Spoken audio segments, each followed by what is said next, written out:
একটি সুন্দর দিনে একটি হাঁসের পরিবার নদীতে সাঁতার কেটে বেড়াচ্ছিল এবং খুব আনন্দ করছিল। নদীর ঠিক পাশেই একটি হাঁস তার ডিমের পাশে মন খারাপ করে বসেছিল। আমার ডিমগুলো ফুটে কবে আমার ছানাগুলো বের হবে? এতদিনে তো আমার ডিমগুলো ফুটে যাওয়ার কথা, কিন্তু কেন ফুটছে না? আমি খুবই একা, কারো কাছে আমার জন্য একটু সময় নেই। সবাই সবার মতো কত সুন্দর করে আনন্দ করে বেড়াচ্ছে, আমারও যে খুব আনন্দ করতে ইচ্ছা করে। কিন্তু শিমা হাঁসকে আর বেশিক্ষণ অপেক্ষা করতে হলো না। খুব তাড়াতাড়ি সেই ডিম ফুটে সুন্দর সুন্দর ছোট্ট ছোট্ট ছানা বের হয়ে আসলো, আর তারা হাঁটতে লাগলো। ও আমার ছানারা, তোমরা চলে এসেছো? তোমাদের জন্য আমি কত অপেক্ষা করে আছি। এমন সময় এদিক দিয়ে একটি হাঁস যাচ্ছিল। হাঁসের ছানাগুলো দেখে হাঁসটি দাঁড়িয়ে বলতে লাগলো, বাহ বাহ, ছানাগুলো দেখতে কত মিষ্টি হয়েছে, দেখে চোখ দুটো জুড়িয়ে যাচ্ছে। হ্যাঁ, আমার ছানাগুলো দেখতে অনেক সুন্দর হয়েছে, সবার থেকে একদম আলাদা। হ্যাঁ, একদম তাই। ঠিক আছে, তুমি থাকো, আর এই খবরটা আমি সবাইকে জানিয়ে আসি। এই কথা বলে হাঁসটি সেখান থেকে চলে গেল। এই যে বাচ্চারা, তোমরা এদিকে এসো, আর সবাই লাইন করে দাঁড়াও তো।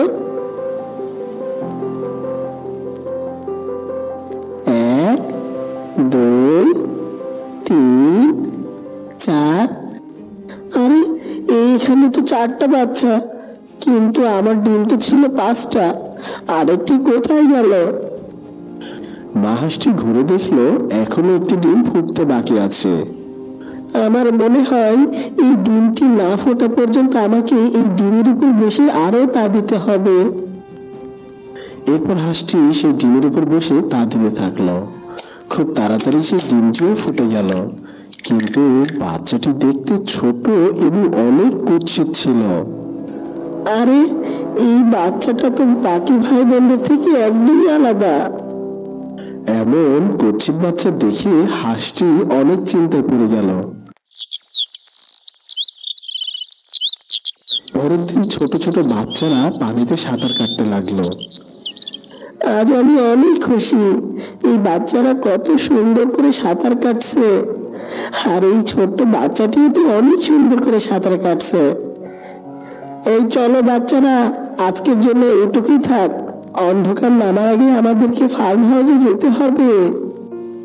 এরপর পুরো পরিবার ফার্মে চলে যায়। পরদিন সকালে সুন্দর হাঁসছানাগুলো কুৎসিত হাঁসছানাকে অনেক বাজে কথা শোনাতে থাকে।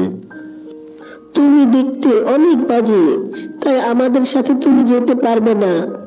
হ্যাঁ হ্যাঁ, তোমাকে দেখলে আমার বমি পায়। নিজের চেহারাটা একবার দেখো, আর আমাদের চেহারা দেখো, আমরা কত সুন্দর, আর তুমি দেখতে কত কুৎসিত। আমাদের সাথে তোমাকে একদম মানায় না। তোমরা আমার সাথে এমন ব্যবহার করছো কেন? আমি দেখতে অনেক কুৎসিত হয়েছি, এতে কি আর আমার হাত আছে? এই সবই তো বিধাতার তৈরি। এই এই নোংরা হাঁসের সাথে তোরা কথা বলিস না তো, আমরাও নোংরা হয়ে যাব। এমন সময় সেখানে হাঁসছানাগুলোর মা চলে আসে। কি হয়েছে বাচ্চারা, তোমাদের কি কোনো সমস্যা? কি হবে না, তোমার এই কুৎসিত সন্তানটা আমাদের পিছুই ছাড়ছে না। ওকে আমাদের সাথে নিলে অন্য হাঁসরাও আমাদের সাথে খেলা করে না, ওকে আমাদের সাথে একদম মানায় না মা। এই যে আমার ছোট্ট ছানা, তুমি কেন তোমার ভাইদের বিরক্ত করছো? ওরা তো ঠিকই বলেছে, তুমি যেমন দেখতে কুৎসিত, তোমাকে ওদের সাথে একদম মানায় না। তুমি তোমার মতো একা একা খেলা করো। এই যে আমার ছানারা, তোমরা এসো আমার সাথে। এই কথা বলে মা হাঁসটি তার সুন্দর ছানাগুলো নিয়ে সেখান থেকে চলে যায়। এদিকে কুৎসিত হাঁসটির অনেক মন খারাপ হয়।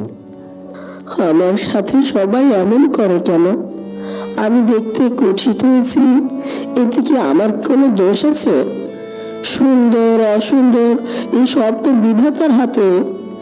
তাহলে ওরা কেন আমার সাথে এমন করে?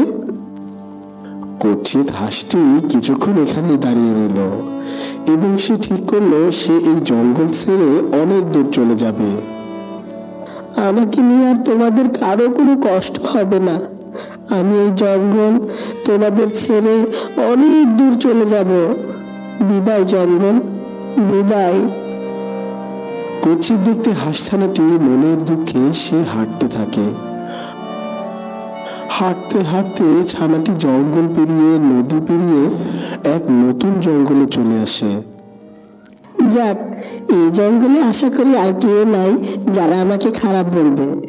এখন থেকে এই জঙ্গলে আমি একাই বাস করব। ছানাটি জানতো না যে এই জঙ্গলে অনেক ভয়ঙ্কর সব প্রাণীর বাস। দেখতে দেখতে কেটে গেল বেশ কয়েক বছর। কুৎসিত দেখতে হাঁসটিও এখন অনেক বড় হয়ে গেছে। বাহ, আজ আমি অনেক আনন্দিত। আমি এখন অনেক বড় হয়ে গেছি। আমি এখন নিজে থেকে ডুব দিয়ে মাছ ধরেও খেতে পারি। হঠাৎ হাঁসটির কানে কারো যেন চেঁচানোর আওয়াজ ভেসে আসে। বাঁচাও, আমাকে বাঁচাও। আমি যে মরে গেলাম। কে আছো? আমাকে বাঁচাও। আরে, কে এমন করে চিৎকার করছে? মনে হচ্ছে তো কেউ অনেক বড় বিপদে পড়েছে। কেউ বিপদে পড়লে তাকে সাহায্য করতে হয়। না না, বিপদ থেকে তাকে উদ্ধার করতে হবে। এই কথা বলেই দ্রুত হাঁসটি চেঁচানোর শব্দ অনুসরণ করে চলতে থাকে। ও মা গো, কে কোথায় আছো গো? আমাকে বাঁচাও। এই ব্যথা আমি যে আর সহ্য করতে পারছি না। আমি যে মরে যাচ্ছি। ততক্ষণে হাঁসটিও সেখানে এসে হাজির হয়। এ কি, কি হয়েছে তোমার? তোমার পায়ে তো দেখি রক্ত পড়ছে। কি হয়েছে তোমার? আমি এদিক দিয়েই যাচ্ছিলাম, হঠাৎ একটি সাপ এসে আমার পায়ে কামড় বসিয়ে দেয়। আর সেই সাপের কামড়ের বিষের ব্যথায় আমার পুরো শরীর যেন পাথর হয়ে যাচ্ছে। তুমি কোনো চিন্তা করো না গো হরিণ ছানা, তোমার কিছুই হবে না। তোমাকে বাঁচানোর জন্য যা যা করতে হয় আমি সব করব। তুমি শুধু বিধাতার উপর আস্থা রাখো। কি, তুমি আমাকে বাঁচাতে পারবে? এই সাপের বিষের ওষুধ কি তোমার জানা আছে? না, তা ঠিক জানি না, তবে তোমার পা থেকে যদি বিষ চুষে বের করে ফেলতে পারি তাহলে তুমিও বেঁচে যাবে। এই কথা বলে হাঁসটি তার মুখ দিয়ে হরিণ ছানার পা থেকে বিষ চুষে চুষে ফেলতে থাকে। একসময় হরিণ ছানাটি বেশ আরাম অনুভব করে। তোমাকে অনেক ধন্যবাদ। তুমি না থাকলে আমি হয়তো আমার এই জীবন ফিরে পেতাম না। এমন বলো না গো, বাঁচানোর মালিক ওই বিধাতা, সেই তোমাকে বাঁচিয়েছে। আমি তো শুধু বাঁচানোর একমাত্র মাধ্যম। কেউ বিপদে পড়লে তাকে সাহায্য করা আমাদের সবার দায়িত্ব, আর আমি আমার সেই দায়িত্বটাই পালন করেছি মাত্র। আমাদের সকলের উচিত অসহায়দের পাশে দাঁড়ানো। আমিও এখন থেকে অসহায়দের পাশে দাঁড়াবো, তাদেরকে সাহায্য করব। ধন্যবাদ তোমাকে। এখন তুমি সাবধানে বাড়ি যাও, আর আমিও এখন বাড়ি যাই। এরপর হরিণ ছানাটি তার বাড়ির দিকে রওনা দিল, আর হাঁস ছানাটিও তার বাড়ির পথে রওনা দিল। আমরা সবাই রাজা আমাদের ওই রাজার রাজত্বে, নইলে মোদের রাজার সনে মিলবে কি সত্যি। আমরা সবাই রাজা, আমরা সবাই রাজা আমাদের ওই রাজার রাজত্বে, নইলে মোদের রাজার সনে মিলবে কি সত্যি। আহা, আমরা সবাই রাজা। মেরো না, মেরো না আমাকে, আমাকে ছেড়ে দাও। এ কি, কি আবার বিপদে পড়লো? কণ্ঠটা খুব যেন চেনা চেনা লাগছে। এগিয়ে গিয়ে দেখি তো। হাঁসটি দ্রুত পায়ে সামনের দিকে এগিয়ে যায়। যেতেই দেখে,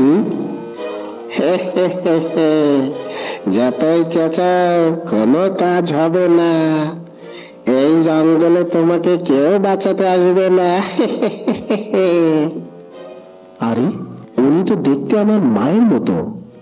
হ্যাঁ হ্যাঁ, উনি তো আমার সেই মা। কিন্তু আমার মা এই জঙ্গলে কিভাবে আসলো? না, আগে ওই দুষ্টু শিয়ালের হাত থেকে আমার মাকে বাঁচাই, পরে সবকিছু জানা যাবে। এই কথা বলে হাঁসটি দ্রুত পায়ে শিয়ালের কাছে এগিয়ে যায় আর বলে, আরে শিয়াল মামা, তুমি যে এত বোকা আগে বুঝিনি। শিয়াল এমন কথা শুনে বেশ রেগে যায় আর বলে, কে রে তুই, আমাকে বোকা বলছিস? বোকা তো তুই নিজে, যে কিনা আমার খাবার হতে এসেছিস। হ্যাঁ, তা তুমি বলতে পারো, তবে কি তুমিও বোকা? দেখো তো, এই বৃদ্ধা হাঁসের শরীরে কি কোনো মাংস আছে? আছে তো শুধু হাড্ডি, যা তুমি কি কোনো মজাই পাবে না। তা বলি কি, তুমি ওনাকে ছেড়ে দিয়ে আমাকে খাও, তাতে তুমি অনেক মজা পাবে, কারণ আমার শরীরে তুমি অনেক মাংস পাবে। হ্যাঁ, এটা তো আমি কখনো ভেবে দেখিনি। ঠিক আছে, তোর কথা মতো আমি বৃদ্ধাকে ছেড়ে দিলাম, এখন তো আমি তোকে খাবো। আরে দাঁড়াও দাঁড়াও, আমার একটা শেষ ইচ্ছা আছে, তাই আমি চাই আমাকে খাওয়ার আগে এই ইচ্ছাটা আমার পূরণ করতে। এমন কথা শুনে শিয়াল বলে, মরার আগে শেষ ইচ্ছা? ঠিক আছে, বল তোর কি ইচ্ছা আছে? এখানে না, তুমি আমার পিছে পিছে আসো, ওই তো ওই সামনে গিয়ে আমার ইচ্ছার কথা তোমাকে বলবো। ঠিক আছে, চল। এরপর শিয়াল কুৎসিত দেখতে হাঁসটির পিছে পিছে চলতে থাকে, আর বৃদ্ধা হাঁসটিও শিয়ালের পিছে পিছে চলতে থাকে। কে রে, আর কত দূর যেতে হবে রে? আমার যে খুব ক্ষুধা পেয়েছে। এই তো মামা, প্রায় এসেই পড়েছি। কিছুক্ষণের মধ্যে তারা একটি ডোবার কাছে এসে দাঁড়ায়। তখন শিয়ালটি বলে, কে রে, দ্রুত তোর ইচ্ছার কথা বল, তোর ইচ্ছাটা পূরণ করে তোরে খাবো। ক্ষুধায় যে আমার পেট টকবক টকবক করছে, দ্রুত বল তো তোর কি ইচ্ছা আছে। হ্যাঁ মামা, আরেকটু ধৈর্য ধরো, তুমিই তো খাবে। আমার ইচ্ছার কথা বলি, শোনো তুমি। ওই যে ডোবাটা দেখতে পারছো, ওই ডোবার মধ্যে আমি নামবো, আর তুমি লাফ দিয়ে ধরে এনে আমাকে খাবে। জানো তো, আমার অনেক দিনের ইচ্ছা, এমনি এমনি মরে যাওয়ার চেয়ে কেউ আমাকে এইভাবে শিকার করে খাক। হাঁসটির কথা শুনে শিয়ালটা একটু ঘাবড়ে যায় আর মনে মনে বলতে থাকে, এই রে, এই আবার কেমন ইচ্ছা?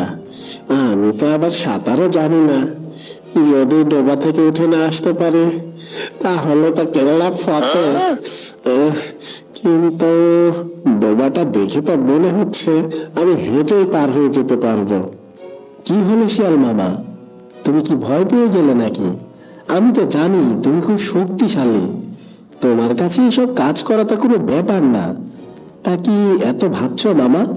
বলো না, আমার ইচ্ছাটা তুমি পূরণ করবে। আসলে তুই খুবই বোকা রে, এটা আবার কোনো বড় ইচ্ছা হলো নাকি? এই ডোবা থেকে তো আমি তোকে এক নিমিষেই ধরে খেয়ে নিতে পারবো।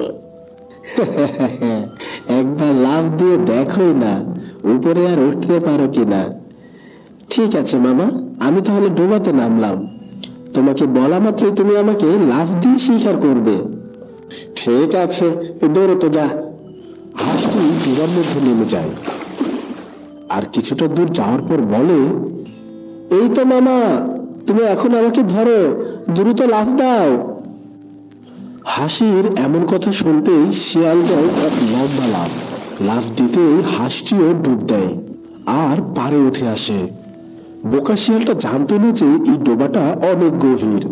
শিয়ালটা উঠে না আসতে পেরে চিল্লাতে থাকে, ওরে বেটা বেয়াদব, তুই আমাকে বোকা বানিয়ে ধোকা দিয়েছিস। আমি তোদের খাবো না, আমাকে বাঁচিয়ে নে তোরা। বাঁচাও, বাঁচাও, আমাকে বাঁচাও। তখন কুৎসিত হাঁসটি শিয়ালকে বলে, আরে মামা, তোমাকে তো বোকা বানায়নি, তুমি তো নিজেই মস্ত বড় একটা বোকা। বোকা দুষ্টু শিয়ালটি চিল্লাতে চিল্লাতে একসময় ডুবে তলিয়ে যায়।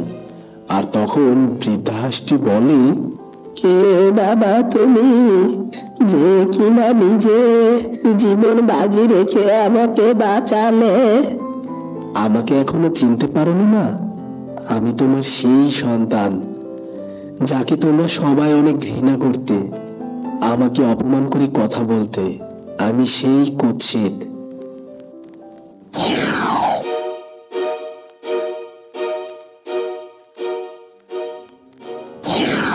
বাবা, তুই তুই এখনো বেঁচে আছিস?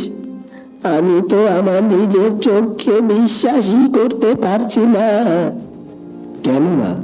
তোমরা তো এটাই চেয়েছিলে আমি যেন মরে যাই, তোমাদের চোখের সামনে যেন না থাকি।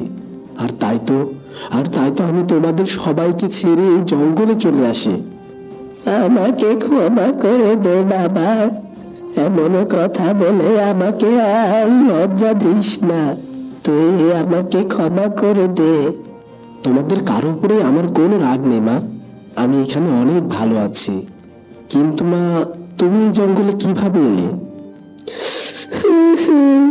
কি আর বলবো দুঃখের কথা। তোর 4 ভাইয়ের নির্যাতনের কারণে আজ আমি এইখানে শিয়ালের পেটে যাচ্ছিলাম। নির্যাতন?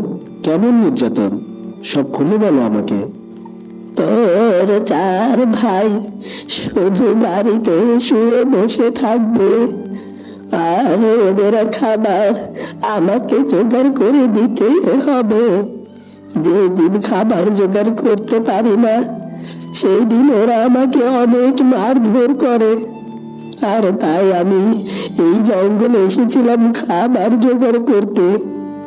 আর এই জঙ্গলে আসতেই ওই দুষ্টু শিয়ালের মুখে পড়ে যায়। কি এত বড় সাহস ওদের, যে ওরা তোমার গায়ে হাত দেয়? তুমি এখন থেকে আমার সাথে থাকবে মা, তোমাকে আর ওই জঙ্গলে ফিরে যেতে হবে না। তুই আমাকে ক্ষমা করে দিয়েছিস তো বাবা? আহ মা, কি বলছো এসব?